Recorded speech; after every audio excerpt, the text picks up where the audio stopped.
Darío Nicolás Becchetti, que está prendido del otro lado. Hola, amigo. Mirá Muy cómo buenos días, Lucas Andrés. ¿Me escuchan bien? te escucho perfecto. ¿Cómo estás vos? Bien. Derrotado, así Bueno, que prefiero no tocar tanto ese tema. vos Tengo que solo te decir que tengo metiste una igual. relación. Bueno, pero vos me preguntás cómo estás, yo no te voy a mentir, Lucas Andrés. La verdad que es una jornada de derrota, tal cual como marca este día y este cielo. Tengo que decir que mi relación con la cocina es bastante instrumental, bastante pensada desde saciar una necesidad básica y no mucho más que eso, así que Bien. ahí mucho no puedo aportar, más que mi única especialidad quizás que es la tarta de jamón y queso. Ajá. Plato muy elaborado. Tengo hay una grieta en la tarta de jamón y queso. ¿El jamón se pone en fetas o se corta? Yo lo pongo en feta, Usted lo pone en fetas, bien. yo lo pongo en feta y soy un guardián del jamón en feta. ¿Cuánto? Para una tarta, ¿cuánto de jamón? Unos 80 gramos, 80, entre 80 y 100 gramos. pero es una tarta agarrada ahí. Lo que pasa es que yo tengo un tema que me cae pesada, ¿viste? Entonces trato de hacerla un poco más amigable para mi sistema digestivo. Una tarta de Pero sí, Kevitsky puede es. ser. Claro. Bueno, ¿qué nos has traído en el día de hoy? Bueno, hoy quería hablar de ARSAT, donde se cruzan varios temas, así que vamos a abrir como varias ventanas que espero que no nos perdamos, espero que no nos vayamos por las ramas, pero que me parece que están muy vinculadas. ¿Cómo nos duele, Arsate? Eh, claro, hay un montón, sí, y vinculado a eso creo que también hay un tema para mencionar y que lo había agregado para el título de la columna de hoy que tiene que ver con la pulsión profundamente bananera, subdesarrollada que tiene el gobierno de Javier Milei y que se expresa en sus actos de gobierno y que creo que de ahora más no va a hacer más que profundizarse porque es la dinámica en la que ha entrado el gobierno. Esta historia arranca en 2005-2006 cuando Argentina es notificado de que está por perder el espacio que tiene asignado para lanzar satélites. Esto está regulado a nivel mundial. Una de las condiciones para mantener ese espacio que está reservado para las naciones reconocidas por la ONU es efectivamente lanzar algo al espacio, efectivamente ocupar ese espacio. La situación para Argentina es que no solamente estaba por perderlo, Ujú. sino que además se lo iban a dar a Gran Bretaña, Ah, bien. que tiene Lindo un combo. enclave colonial usurpado en nuestro territorio. Entonces, a partir de esa excusa, la situación para el país era que no solamente iba a perder su espacio, sino que además iba a tener satélites ingleses en su cielo. Bien. Frente a esta situación, Néstor Kirchner dijo, no lo podemos permitir, hay que profundizar, y así es como terminan haciendo ARSAT. ARSAT nace de la mano de una iniciativa pensada para defender la soberanía y el desarrollo nacional. Y Bien. acá me parece que es donde se ve con claridad la diferencia central, el antagonismo entre estas dos miradas de gobierno. La de Néstor Kirchner, una mirada pensada en la defensa de la soberanía y en el desarrollo nacional, y la de Javier Milei, profundamente bananera, subdesarrollada, propia de una persona que no tiene ningún tipo de interés ni aspiración en desarrollar una nación. Es importante aclarar además para los despistados que cada vez que hay un mundial o juega la Argentina, volvemos a remarcar la importancia del ARSAT porque quien no sepa mete un cable pelado directamente desde su televisor y obtiene televisión digital abierta en HD sin interrupciones y puede ver fútbol tranquilamente. Digo, fútbol, noticias, contenidos informativos, esta me parece que es, digamos, el aspecto central de lo que distingue a ARSAT. La noticia arranca cuando Mariano Greco, el actual presidente de ARSAT, anuncia que ARSAT va a salir a la bolsa, va a empezar a avanzar en lo más parecido que puedan hacer una privatización, que es sumar capitales privados.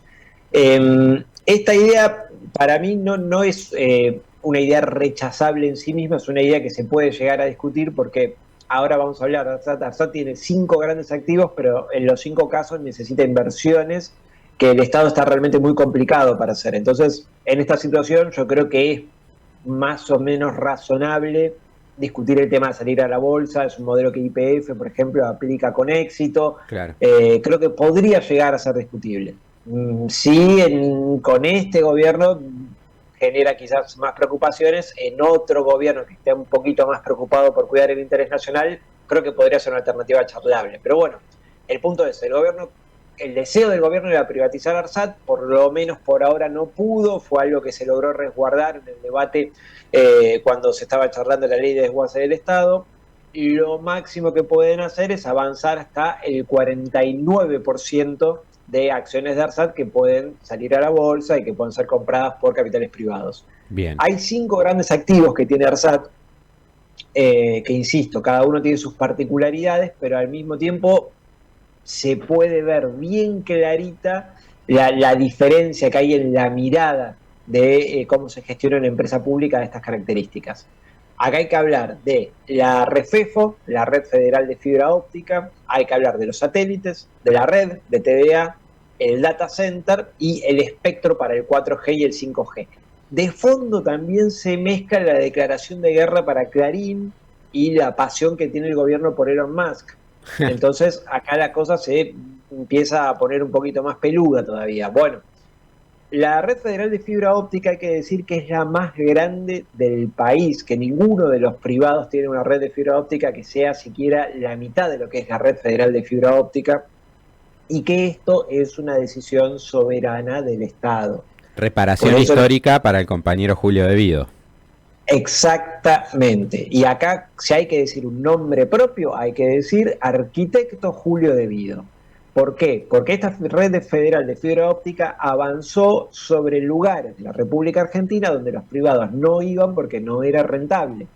Entonces, donde no estaba el privado porque no había un negocio, estaba el Estado Nacional garantizando conectividad, que uno por ahí lo piensa desde esto, es decir, bueno, pongo el coaxil y miro un partido, pero además hay que decir que la conectividad te permite el trabajo, la educación, la comunicación, te abre un montón de cosas que Argentina, que tiene el 8º territorio más grande del mundo, necesita si quiere desarrollarse. Totalmente, totalmente. Por eso digo, todo el tiempo marco esta diferencia. Yo en general cuando hablamos de estas cosas trato de ser un poquito más equilibrado, trato de ser, no ser tan taxativo, pero cuando uno mira estas medidas dice...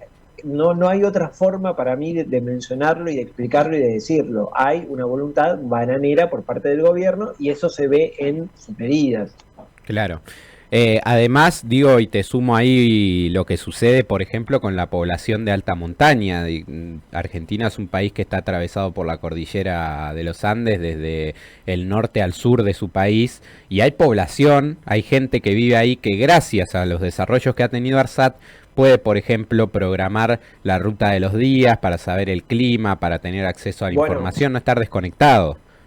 A eso vamos, o sea, la complejidad que tienen las diferentes regiones de la República Argentina, todos los usos, las necesidades, la importancia, digamos, desarrollar la red federal de fibra óptica no era un capricho, no era tirar plata, era esto, era una idea de país integrado, conectado, potenciado, e insisto, en una serie de decisiones que si no las toma el Estado, no las va a tomar nadie más. Nosotros durante 12 años tuvimos una persona que estuvo pensándolo y eso fue el arquitecto Julio De Vido en el marco de la mirada de la gestión que tuvieron Néstor Kirchner y Cristina Kirchner. Bien, los satélites es el otro activo que tiene el gobierno. Los satélites valen un poco menos de lo que uno se imaginaría porque están en su ciclo final en lo que respecta a su vida útil. Después está la red de TDA, que es una red grande, interesante, pero que también es menos valiosa de lo que uno se imaginaría porque varios de sus canales son canales que son históricamente morosos, que después hacer que paguen lo que tienen que pagar es un poco difícil. La red de TDA dicen que podría salir de la órbita de ARSAT y pasar a los medios públicos. Bueno, podría ser algo para mirar. Y después dos temas importantes que son el data center, por un lado, que tecnológicamente ya viene un poquito postergado, pero sigue siendo bueno, sigue siendo importante, significativo, y sobre todo digamos, muy útil para tanto empresas públicas como empresas privadas, así que hay un potencial realmente interesante el data center, y después el espectro para el 4G y el 5G. acá me parece que es donde se vuelve a ver esta cuestión, esta diferencia sobre cómo se gestiona el Estado y qué importancia se piensa. Claro. El año pasado, en 2023, el gobierno todavía del Frente de Todos licitó, reservó, le reservó frecuencia para el 5G, tanto ARSAT como ANACOM, pensando en esto, pensando en la importancia de garantizar comunicación, educación, entretenimiento, contenidos nacionales. Llegado el caso, una situación de emergencia, es decir, el Estado Nacional tiene que tener una frecuencia para poder garantizar que sus comunicaciones lleguen a todo el país. Insistimos, en el 8º territorio más grande de la República Argentina. Hay muchísimas razones por las cuales el Estado Nacional, lógicamente, tenga que tener reservada, garantizada una frecuencia y además los medios para poder ejecutarla, tener su red de satélites, tener su empresa satelital, digamos, tener la infraestructura adecuada y necesaria para una situación como esta. Claro. Querer ver un negocio acá, querer privatizar, querer invitarlo al negocio de Elon Musk, querer sacárselo de encima porque entiende que no es una potestad que debe tener el Estado. Bueno, es una mirada profundamente atrasada, subdesarrollada y a contramano de lo que están haciendo todos los gobiernos del mundo, particularmente esos países a los que el presidente Javier Milei dice que nos queremos parecer, que es objetivo llegar a parecernos. Aparte, hago una postilla ahí, ve, si queremos utilizar inclusive el argumento de los libertarios, que es lo que genera déficit no hay que mantenerlo, ARSAT tendría que ser una empresa que reciba inversión porque es una empresa superavitaria que incluso ha permitido generar divisas a través de la exportación de servicios satelitales, por ejemplo, a Canadá y Estados Unidos. El Servicio de Seguridad de Estados Unidos cuenta o contrata uno de los satélites de ARSAT que está funcionando en el mundo, que no todos lo saben, pero que eso es así. Exacto. Por eso digo, todos estos 5 activos que yo te mencioné tienen en común que necesitan más inversión, necesitan tener guita encima porque la red federal de fibra óptica tiene que seguir siendo ampliada, porque el data center tiene que ser actualizado, porque los satélites ya hay que ir pensando en su cambio porque les quedan menos de 10 años de vida útil, porque la red de TVA, bueno, tiene sus temas con algunos canales, todos necesitan mayor inversión, pero acá estamos hablando de una empresa que es superavitaria, que no solamente tiene todas las particularidades en términos de desarrollo, soberanía nacional, sino que también es rentable, es muy rentable porque está metida en un nodo central en lo que tiene que ver con el desarrollo del capitalismo, justamente, de la tecnología y de las telecomunicaciones. Entonces, pensar una ARSAT privada, pensar una ARSAT que esté en función de las necesidades de Elon Musk, pensar una ARSAT que no reciba más inversión o que quiera ser vendida como una cueva de ñoquis es retroceder muchísimo y acercarnos cada vez más a un país bananero, subdesarrollado y sin futuro. Acá me parece que es donde se expresa con mayor claridad esa tensión, esa diferencia en lo que tiene que ver con la concepción del gobierno que tiene Javier Milei. Así que quiero cerrar pidiendo que le prestemos mucha atención, que sigamos con mucha atención lo que sucede con ARSAT, porque acá se juega, como en pocas empresas se sintetiza con tanta claridad lo que está en juego con respecto al presente, pero también al futuro de este país. Así que es muy importante que defendamos ARSAT y que hagamos lo que esté a nuestro alcance para que siga siendo una gran empresa argentina, puesta al servicio del desarrollo y de la soberanía nacional. Sin dudas, Beque, sin dudas, clarísimo todo esto que has marcado. ¿No te quedó nada más por ahí? Quería meter ahí un comentario con respecto a Clarín, pero me parece que eso lo vamos a hablar más adelante en una columna específica de las tensiones con Clarín, porque esa también es para charlar un buen rato sobre lo que pueda llegar a pasar y lo que está pasando. Beque, gracias, amigo. Les mando un abrazo muy grande, amigos, cuídense. Hasta luego. Darío Becchetti, comunicación y rosca sobre la importancia que tiene ARSAT. Imagínense ustedes la posibilidad que estamos teniendo hoy como país de estar discutiendo poder enviar satélites al espacio, poder discutir el desarrollo, la inversión en materia de, por ejemplo, fibra óptica, avances, investigación en comunicación, porque el espectro del 5G que mencionaba allí ve que había sido reservado para que ARSAT avance en las investigaciones posteriores y que, bueno, vos desde tu casa o en la calle puedas tener un internet o un desarrollo de una red móvil mucho más rápido, que te pueda cargar más rápido el videito de TikTok, de Instagram. Bueno, todo eso lo hace Argentina, pero además, cuando nos ponemos a ver que en el mundo, ¿cuántos países hay en el mundo? 278, 300 países, ponele. Solamente hay 8 países que tienen industria satelital desarrollada. Y uno de esos 8 es Argentina.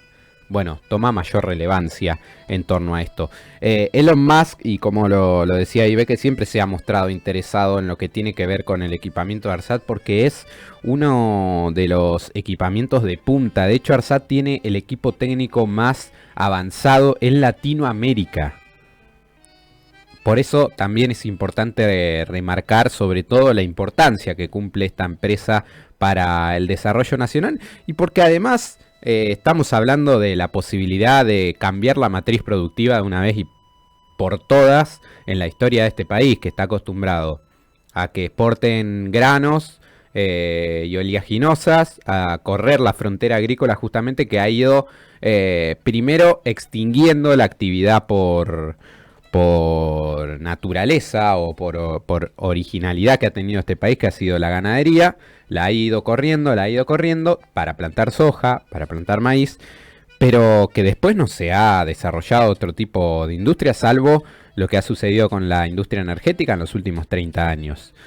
Bueno, poder tener una industria satelital, exportar este tipo de cosas, y ahora me voy de ARSAT y si quieren entramos, por ejemplo, en Beng, que es la empresa de industria aeroespacial de la Argentina, que conduce el decano de la Facultad de Ingeniería aquí de la Ciudad de La Plata, Actis. Nos podemos meter con el INAES, por ejemplo. Perdón, el INAES no, la empresa de desarrollo tecnológico que está ubicada en Río Negro, que encima de todo esto tiene una facultad para la exportación, por ejemplo, de radares. Somos una de las empresas argentinas que tiene el INVAP. Ahí está, el INVAP, no me salía. Es una de las empresas de Latinoamérica que exporta radares y que tiene, por ejemplo, entre sus países compradores a la India, uno de los países más avanzados en desarrollo científico-tecnológico de los últimos 10 años. Nos vamos al Instituto Balseiro con el desarrollo de la energía nuclear, que ha permitido, por ejemplo, hacer o avanzar en el desarrollo del CAREM, que era uno de los reactores que iba a revolucionar la industria nuclear en el mundo. Algo que se estaba fabricando aquí en la Argentina iba a revolucionar el desarrollo nuclear en el mundo. Y todo eso está hoy parado por decisión de Javier Milei.